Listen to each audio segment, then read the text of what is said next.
Okay, so now we're on video 4 of 5.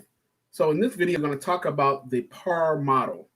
The PAR model was actually proposed by Geoff in his work Teaching Today.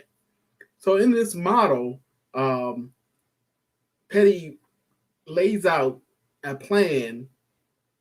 Start again.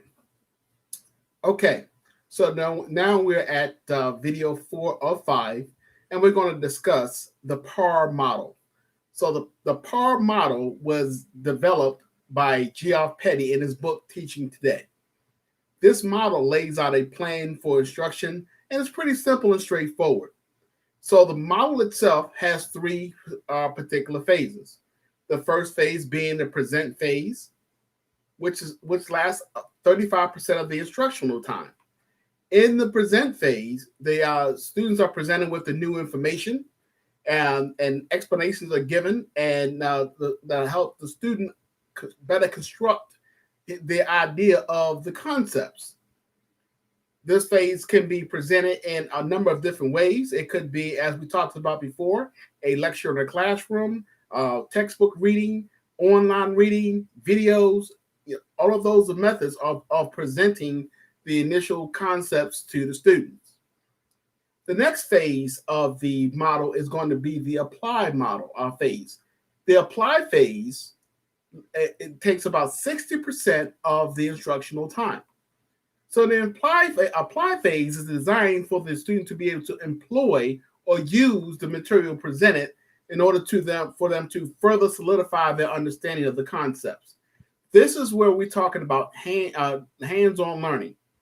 In this phase, omissions and misconceptions are clarified and discovered by the student in a number of different ways. A lot of times, those clarifications are made by self-discovery, where the student kind of reviews and through the experimentation realizes that this concept doesn't fit with the way they thought it was, and then clarifies it for themselves.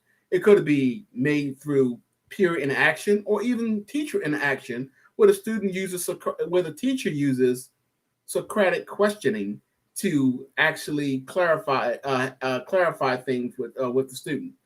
Again, we want the student to actually understand those concepts for themselves and kind of clear it up for themselves, and that way in their own context. The last phase in this model, it would be the actual review phase. In this phase, key points are confirmed and emphasis is made on explanation to help the student further link the information together and actually form a solid knowledge base for that new information.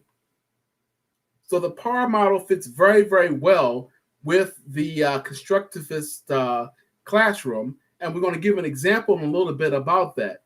But you got to think about that, how that PAR model kind of falls right in line with the ability of the student to actually mentally move data